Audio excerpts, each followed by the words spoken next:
Comme j'ai eu à cœur de faire une longue étude sur l'histoire de l'Église et des premiers chrétiens, l'Église des apôtres et des martyrs, c'est un long travail, alors je vais simplement commencer ici par vous présenter Polycarpe, l'évêque de Smyrne, qui a été le disciple de l'apôtre Jean, qu'il a connu personnellement pendant longtemps.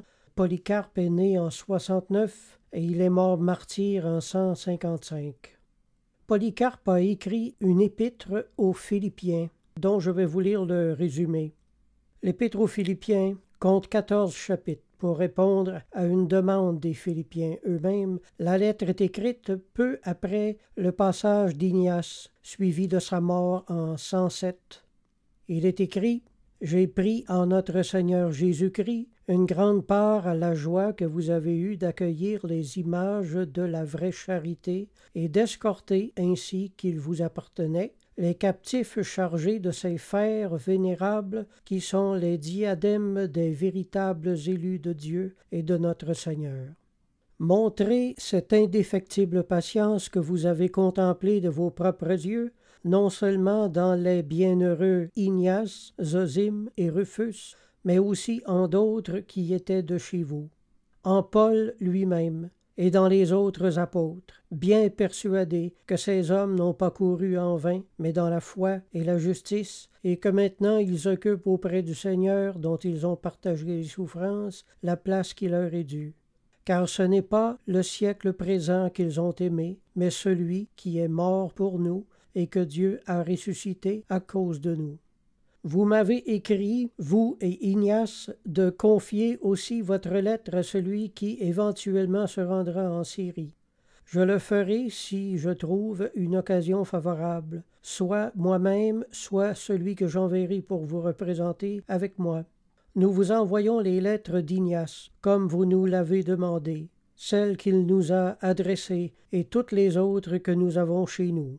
Elles sont jointes à la présente lettre, et vous pourrez en tirer grand profit, car elles renferment foi, patience et toute édification en notre Seigneur. Faites-nous savoir ce que vous aurez appris de sûr au sujet d'Ignace et de ses compagnons.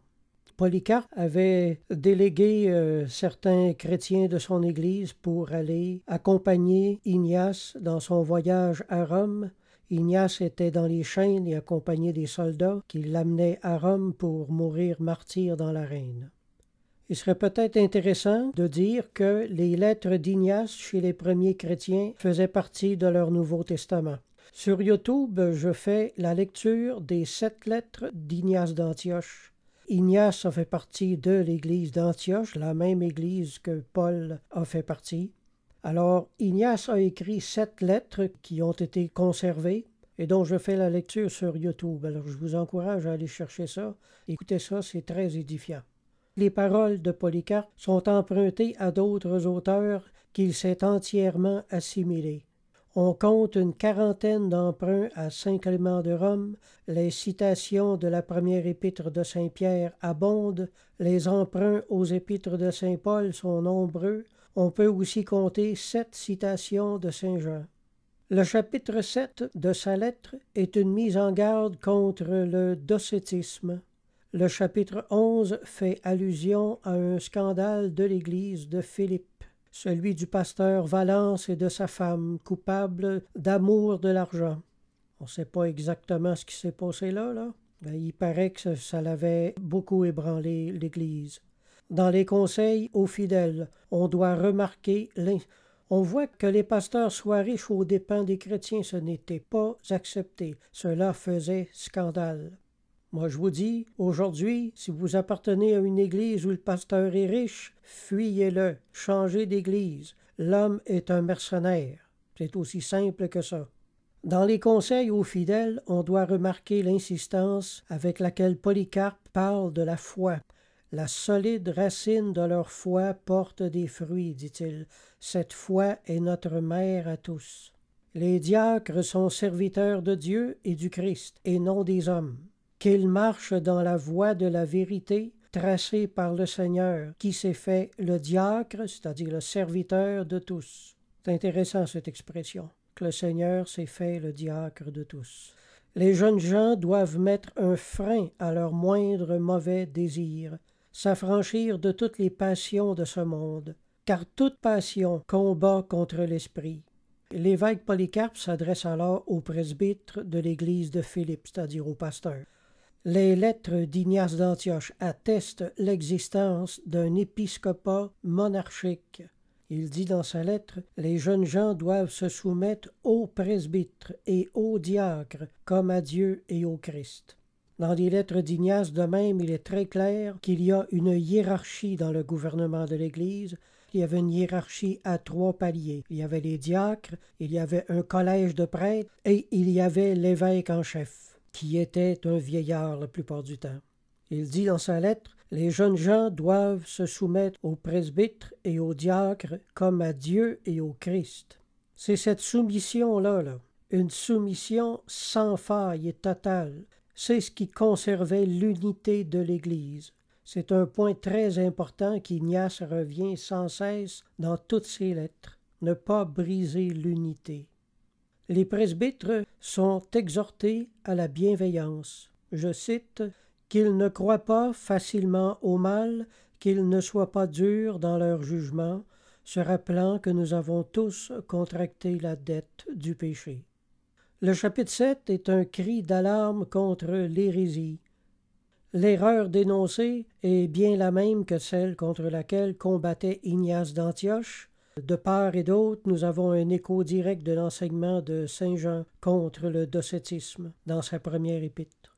Je continue à citer la lettre de Polycarpe. « Quiconque refuse en effet de reconnaître que Jésus-Christ est venu en chair est un antéchrist. Celui qui ne confesse pas le témoignage de la croix et du diable. Celui qui infléchit les paroles du Seigneur selon ses propres désirs, en niant la résurrection et le jugement, est le premier-né de Satan. » En effet, les Docètes ne croyaient pas que Jésus-Christ était vraiment venu en chair, ne croyaient pas vraiment que Jésus-Christ était le Fils de Dieu. Ils ne croyaient pas non plus qu'il ait été vraiment crucifié, que la crucifixion était une image, que le Christ n'était pas là réellement. Ils niaient également la résurrection et le jugement. Ce sont des doctrines essentielles de base. Ce qui est recommandé par-dessus tout, et ceci c'est capital, c'est la fidélité à la tradition. Je cite « Disons donc adieu aux vanités de la foule et aux fausses doctrines. Revenons à l'enseignement qui nous a été transmis dès le commencement. » Il n'y avait pas de Bible dans ce temps-là. Il n'y avait pas de Nouveau Testament encore. Alors, tout enseignement était transmis de bouche à oreille. C'est ce qu'on appelait la tradition.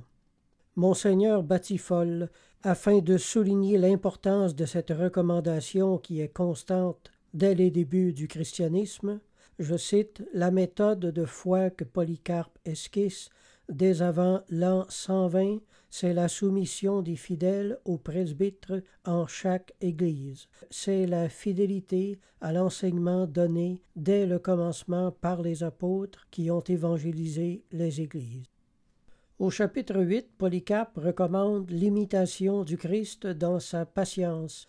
Le passage est bien émouvant si on pense au martyr de Polycarpe qui lui donnera toute sa vérité. Alors je cite « Ayons donc sans cesse les yeux attachés sur notre espérance, c'est-à-dire sur Jésus-Christ, qui a emporté nos péchés en son propre corps sur le bois, qui n'a point commis de péché, et dans la bouche duquel ne s'est trouvé aucun artifice, mais qui a tout enduré pour nous, afin que nous ayons la vie en lui. Tâchons donc d'imiter sa patience, et si nous venons à souffrir pour lui, rendons-lui gloire. Tel est le modèle qu'il nous a proposé en sa personne, et nous y avons cru. » Aussi, profondément affligé au sujet du pasteur Valence et de son épouse, Polycarpe recommande envers eux la charité. Je cite « Puisse le Seigneur leur inspirer un repentir sincère.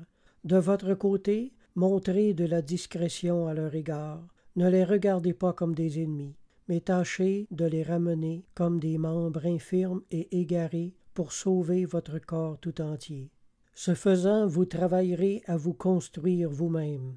Que Dieu le Père de notre Seigneur Jésus-Christ, que le Pontife éternel lui-même, Jésus-Christ, Fils de Dieu, vous fasse croître dans la foi et la vérité, dans une douceur parfaite et exempte de tout emportement, dans la patience et la longanimité, dans la résignation, dans la chasteté. Que Dieu vous donne part à l'héritage de ses saints, qu'il nous y fasse participer avec vous, nous et tous ceux qui sont sous le ciel, qui croiront en notre Seigneur Jésus-Christ et en son Père, qu'il a ressuscité d'entre les morts.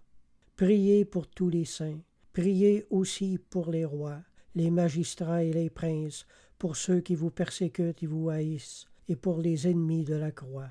Ainsi les fruits que vous porterez seront manifestes aux yeux de tous, et vous serez parfaits en Jésus-Christ. On peut le remarquer, le nom de Polycarpe veut dire « qui porte des fruits nombreux ». La lettre de Polycarpe débutait en félicitant les Philippiens des fruits que portait leur foi. Elle se termine en leur souhaitant de porter des fruits. Sans doute, le jeu de mots a été voulu. Le récit du martyre de Polycarpe maintenant. Le martyre de Polycarpe nous est raconté en détail dans une lettre que l'Église de Smyrne adresse à l'Église de Philomélium et à toutes les chrétientés du monde appartenant à l'Église catholique, récit composé par des témoins ou des contemporains dignes de foi. Ce récit sommaire a été rédigé par un certain Marcion, un frère de l'Église de Smyrne. Ce récit peut être regardé comme sommaire si on pense aux 11 martyrs qui ont précédé Polycarpe. En effet, Polycarpe fut le 12e qui souffrit le martyre à Smyrne, mais c'est de lui surtout qu'on a gardé le souvenir, au point que partout les païens eux-mêmes parlent de lui. Des témoins oculaires ont chargé le frère Marcion de rédiger le récit. Au jour anniversaire du martyre, les chrétiens se proposent de se réunir autour des reliques, c'est-à-dire de ses ossements. On voit que chez les tout premiers chrétiens, les reliques des saints hommes de Dieu étaient honorées.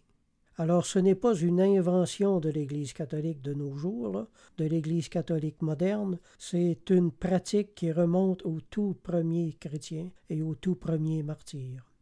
Une remarque intéressante s'impose sur l'emploi du terme catholique. Dans la lettre de Polycarpe, il dit « lettre que l'Église de Smyrne adresse à l'Église de Philomélium et à toutes les chrétientés du monde appartenant à l'Église catholique ». Nous citons les 3 passages de la lettre où le terme est employé. Je cite « Polycarpe acheva enfin sa prière, dans laquelle il avait fait la mention de tous ceux qu'il avait jamais connus, petits ou grands, illustres ou obscurs, et de toute l'Église catholique répandue sur la surface de la terre. » Fin de citation. Encore une autre citation de sa lettre. « Au nombre de ceux-ci, c'est-à-dire des élus, doit être rangé Polycarpe, ce très glorieux martyr, qui à notre époque fut par ses enseignements un apôtre et un prophète, et l'évêque de l'Église catholique de Smyrne. » Fin de citation. Une autre citation maintenant. « Polycarpe glorifie Dieu le Père Tout-Puissant, et il bénit notre Seigneur Jésus-Christ, le Sauveur de nos âmes, le pilote de nos corps, le pasteur de l'Église catholique, répandue sur toute la terre. » Alors on voit que chez les premiers chrétiens, le terme catholique était employé largement pour décrire l'Église chrétienne, l'Église que les apôtres avaient fondée. On se souvient du texte le plus ancien où est employé le terme catholique. Il est de saint Ignace d'Antioche. Je cite « Partout où est le Christ Jésus, là est l'Église catholique. » Ça se trouve dans sa lettre à l'Église de Smyrne, chapitre 8, verset 2. Le mot catholique signifie universel. Dans le texte cité ci-dessus, nous pouvons constater que le mot a pris une deuxième acception et a pris le sens du mot orthodoxe, par opposition à hérétique ou schismatique. Le terme catholique se retrouve également dans le canon de Muratori, puis dans les œuvres de Clément d'Alexandrie, etc. Ce sens nouveau est né le jour où l'Église chrétienne dut distinguer la véritable Église des sectes chrétiennes qui s'en détachaient. Or nous savons qu'à Smyrne existaient au milieu du second siècle des sectes gnostiques. Il y avait les Marcionites et les Valentiniens, entre autres. Dès le début de la lettre, Un parallèle voulu s'établit entre le martyre de Polycarpe et la passion du Sauveur. Le martyr, en effet, est par excellence l'imitation du Sauveur. Sainte Blandine est exprimée dans les mêmes termes.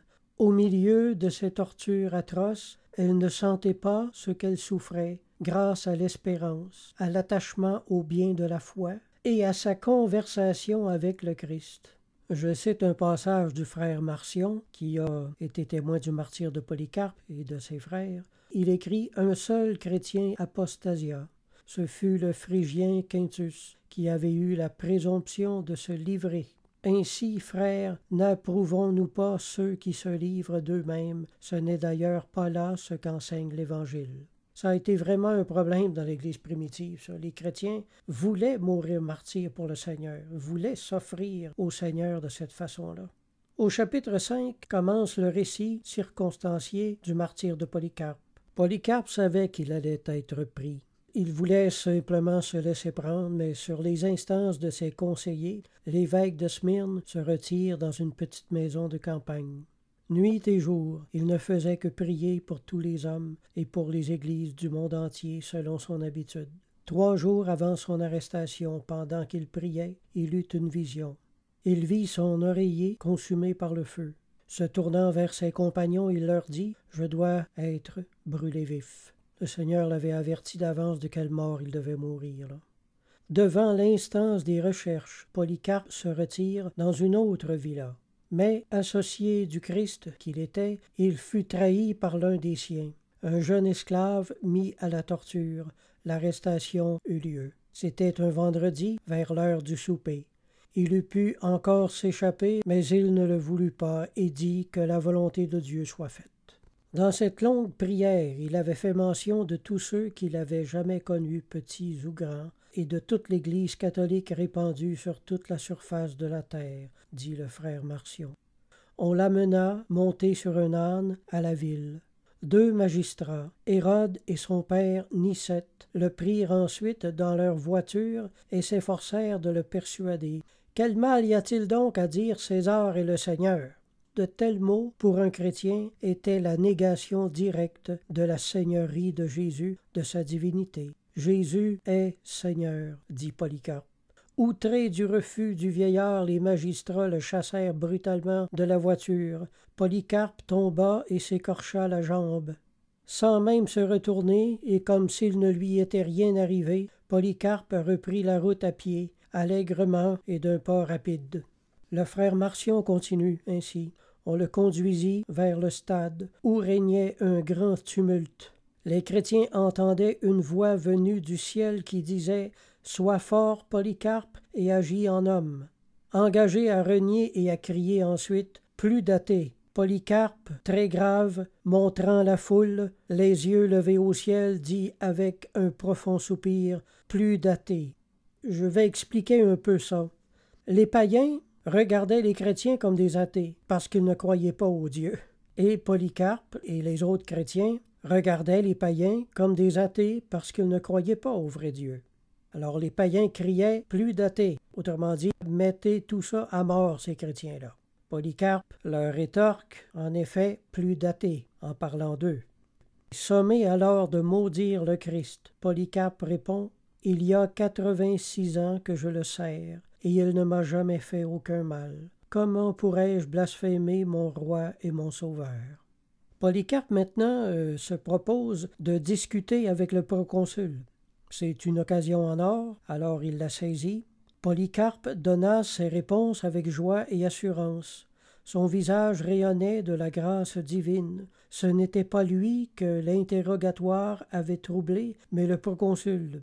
À l'accusation de christianisme, la foule vociféra « Le voilà le docteur de l'Asie, le père des chrétiens, le destructeur de nos dieux, celui qui par ses enseignements détourne tant de gens de sacrifier et d'adorer. » Polycarpe fut donc condamné à être brûlé vif.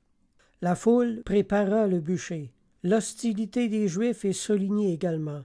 En toute occasion, les fidèles se disputaient l'honneur de toucher son corps, tant était grand le prestige dont l'avait entouré, même avant son martyre, la sainteté de sa vie. Polycarpe refuse d'être cloué au poteau. Il dit « Celui qui me donne la force d'affronter le feu me donnera aussi celle de rester immobile sur le bûcher sans qu'il soit besoin de vos clous. » Levant les yeux au ciel, il dit « Seigneur Dieu Tout-Puissant, Père de Jésus-Christ, ton enfant bien-aimé et béni, qui nous a appris à te connaître, Dieu des anges, des puissances et de toute la création, Dieu de toute la famille des justes qui vivent en ta présence, je te bénis pour m'avoir jugé digne de ce jour et de cette heure, digne d'être compté au nombre de tes martyrs et d'avoir part avec eux au calice de ton Christ, pour ressusciter à la vie éternelle de l'âme et du corps dans l'incorruptibilité de l'Esprit Saint. Puissais-je aujourd'hui être admis en ta présence avec eux, comme une victime grasse et agréable, de même que le sort que tu m'avais fait voir d'avance, tu le réalises maintenant. Dieu de vérité, Dieu exempt de mensonges. Pour cette grâce et pour toutes choses, je te loue, je te bénis, je te glorifie, par l'Éternel grand prêtre du ciel, Jésus-Christ, ton enfant bien-aimé, par qui, à toi, avec lui, dans l'Esprit Saint, soit gloire, maintenant et dans les siècles à venir. Amen. Que c'est beau tout ça. Je vous fais remarquer que les chrétiens croyaient déjà en la Trinité, bien avant qu'un concile l'élève en dogme. Ils glorifient le Dieu de vérité, ils glorifient le grand prêtre du ciel Jésus-Christ, qui est dans l'Esprit Saint, soit gloire. Et ils glorifient l'Esprit Saint, ils glorifient Dieu, ils glorifient le nom de Jésus, et ils glorifient l'Esprit Saint. C'est pareil dans les lettres d'Ignace d'Antioche. Il fait souvent illusion à la Trinité sans employer le mot Trinité, qui est un mot de théologien. À l'instigation et sur les instances des Juifs, ont voulu refuser le corps aux fidèles de Smyrne. Ils seraient capables d'abandonner le crucifié pour rendre un culte à Polycarpe. On voit que les méchants Juifs voulaient s'opposer à ce que les chrétiens récupèrent ces os. Alors si le diable est contre les reliques, c'est parce que Dieu les approuve. Cette crainte étrange nous vaut cette ardente protestation de foi qui est aussi une justification de la vénération que l'Église témoigne aux martyrs. Ce qu'on vient de lire là, cette crainte étrange que les Juifs avaient de la vénération des ossements de Polycarpe, l'Église témoigne des martyrs en ces mots. Quant aux martyrs, c'est en leur qualité de disciples et d'imitateurs du Seigneur que nous les aimons. Et ils en sont bien dignes par leur attachement sans borne à leur roi et maître. Puissions-nous, nous aussi, partager leur sort et être leurs condisciples. Le martyr est le disciple parfait, l'imitateur du Seigneur, uni au Seigneur. Il est comme lui, offert en holocauste. Alors dès le début, dès le premier siècle chrétien, on parle déjà du culte des saints, qui est une admiration, qui est de l'amour, qui est de l'attachement et qui est de l'imitation. Voilà ce qu'est le culte des saints. Ainsi, Polycarpe prononce avant son immolation une prière eucharistique. Et tout comme les fidèles voient en lui un holocauste, il se considère comme une victime agréable à Dieu. Comme Ignace voit en sa mort le terme auquel elle mène, c'est-à-dire la résurrection, les martyrs ne vont pas à la mort, mais par la mort, unis à la passion du Seigneur, ils vont à la résurrection, participation de celle du Seigneur. Le martyr est participation au sacrifice glorieux du Christ. Polycarpe a part avec les martyrs au calice du Christ pour ressusciter à la vie éternelle de l'âme et du corps dans l'incorruptibilité de l'Esprit Saint. Tous ces textes-là sont d'une grande densité doctrinale. Le cadavre est brûlé selon la coutume païenne. Voilà ce que le frère Marcion en écrit. Voilà comment nous pûmes ensuite recueillir ces ossements, d'une plus grande valeur que les pierres précieuses, plus estimables que l'or, pour les déposer dans un lieu convenable. C'est là que, dans la mesure du possible, nous nous réunirons dans la joie et l'allégresse pour célébrer, avec l'aide du Seigneur, l'anniversaire du jour où Polycarpe est né par le martyr. Cette lettre de Polycarpe et ce récit du frère Marcion sont des textes importants qui sont à l'origine du culte des saints et du culte des reliques. Pendant les 300 années que les chrétiens ont vécu dans les catacombes à Rome, on faisait la Sainte Seine sur le tombeau qui contenait les ossements, les reliques, les vêtements, tout ce qu'on pouvait trouver qui appartenait à un homme de Dieu qui avait laissé sa vie comme martyr. Voilà pourquoi, dans les églises catholiques, on voit un autel en avant. C'est pour conserver cette vieille tradition-là. L'autel sur lequel est déposé les cierges est le rappel du tombeau des martyrs, des premiers chrétiens sur lequel on pratiquait la Sainte Seine et où l'on consacrait le pain et le vin. L'Église catholique et l'Église orthodoxe, à ma connaissance, sont les seules églises qui ont conservé cette vieille tradition chrétienne.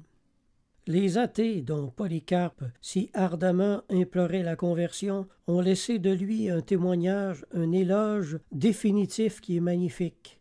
Je cite « Polycarpe fut le docteur de l'Asie, le père des chrétiens et le destructeur des dieux. » Amen.